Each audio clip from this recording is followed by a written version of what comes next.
extremely high.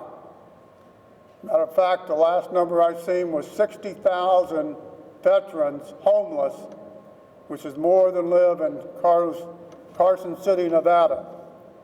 These veterans compose about 7% of the population, U.S. population, and about 11% of them are homeless, too high. Again, we need to continue to try to hire those folks, get them to apply for jobs, go out and find them, see if we can help them out, and make sure we know how to do that. It's fitting that on Veterans Day be observed so close to our election day. As also, all veterans who have previously served are the ones that keep our Constitution in the right place. We've done that for 246 years.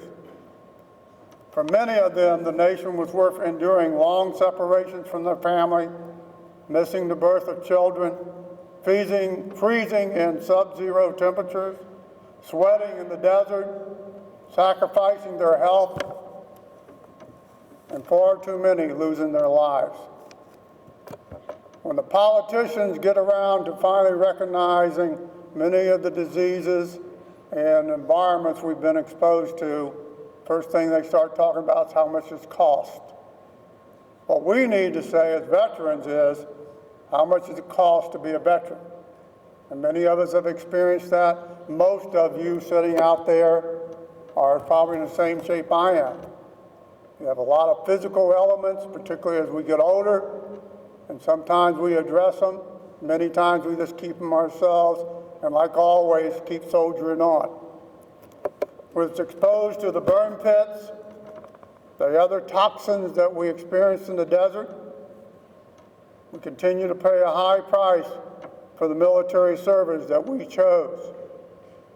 It's up to us to ensure that they always understand that, make sure we give the care and provide the money to support those veterans as we go forth and continue to serve a great nation that we love and belong to. How many of you were in Korea? Anybody in Korea out there? Okay, stand up. Combat? How about Vietnam? How many Vietnam guys? Stand up, please. Okay, stand up. Thank you. Okay.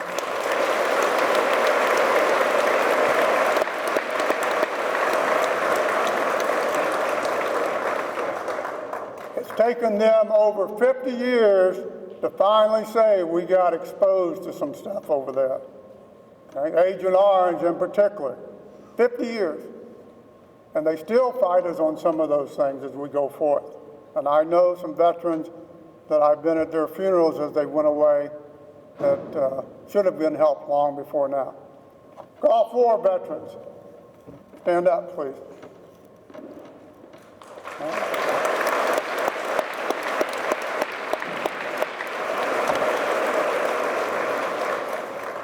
It's only taken them 40 years to figure that out. And that sarin gas was indeed used in many of the places we were over there. And they're finally starting to recognize that with all that going on, they're going to finally start doing some stuff. Now, all the veterans stand up from all the wars and from everywhere, in the service as well.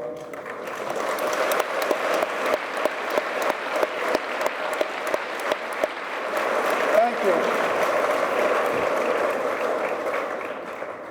We have finally got them to understand that the burn pits that we were told to burn, and we were told to guard, and we were around, and some of the locations they put us in, where they buried all the animals, donkeys, camels, and everything else they had over there. And then we set fire to most of it. So they're finally starting to recognize a lot of us were involved in that and was exposed to that. So every veteran out there has served with the risk of having health issues. I assure you, as you get older, like me, that you will develop those in many cases. So use your veteran organizations and try to get out there and just keep supporting and keep the pressure on our politicians to help us out. Okay? I appreciate that. All right. I'd like to notice over here to my right, we have the MIA POW table. We normally see those when we have dining outs or when we have these. I think it's appropriate we have it for here. The tradition of setting a separate table in honor of the POWs missing in action, member of the armed forces, have been in place since the end of the Vietnam War. The manner in which the table is decorated is full of symbolism and try to help us remember our brothers and sisters in arms. The POW-MI table is small, symbolizing the fatality of one of the prisoners along with his opposers and prisoners. The white table table represents the purity of their response to our nation calls for arms. The empty chair depicts an unknown face representing not a Pacific soldier, airman or Marine, or sailor. The table itself is round. It shows the concern and everlasting concern for those. On the plate, there lies a pinch of salt and a lemon. The slice of lemon is to remind us of the bitter fate these captors have and the missing land that we left them. A pinch of salt upon the plate symbolizes the tears endured by the missing of them by their families and that seek answers to find them. The glass is inverted on the table. The inverted glass is a symbol of the prisoner of war and missing in action's inability to join us today. There's a red rose on the table. The rose reminds us of their family and loved ones. There's a black napkin on the plate. The napkin stands for emptiness of the warrior who have left us and are still in our hearts and the family's hearts. The Bible promptly on the table. The Bible represents faith in our higher power and a pledge to our country and the founders of our one nation under God.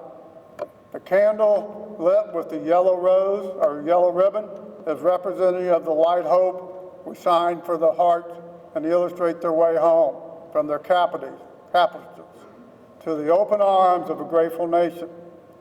On this day, the table reminds us of the missing soldiers and forgotten people that we have forgotten and left alone. I'd like to have a moment of silence. Please stand.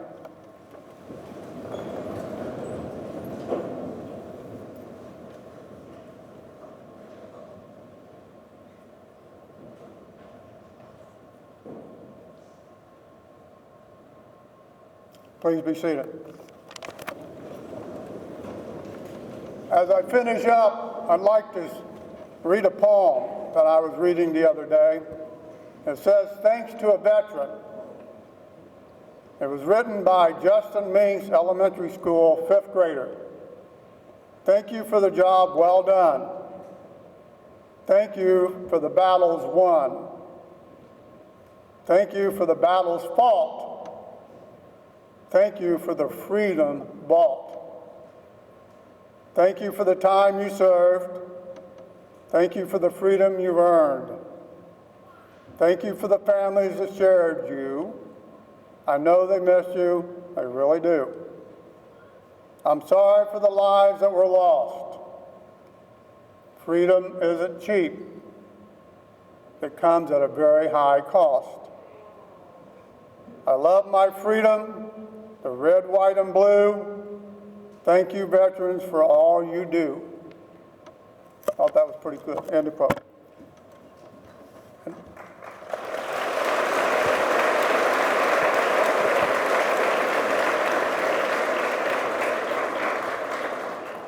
Speaking with some veterans the other day, I was reading an article that in 1988, President Reagan, while at a veterans ceremony, had a quote, and it's now at his location where he's president at.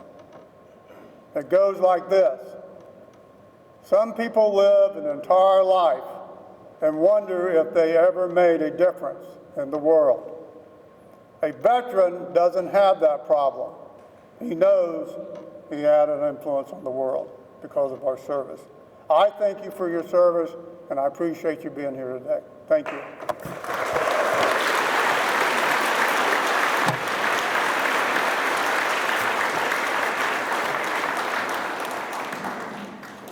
Thank you, Sergeant Major Robinson. At this time, we will recognize our veterans with a medley of service songs of the different branches of the United States military. Veterans, when your respective service song is played, please stand and be recognized.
Thank you.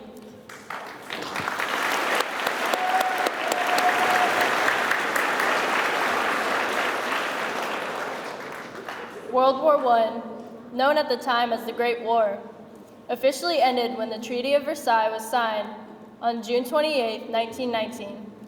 However, fighting ceased 7 months earlier on the 11th hour, the 11th day of the 11th month in 1918, when an armistice or temporary cessation of hostilities between the Allied nations and Germany was signed.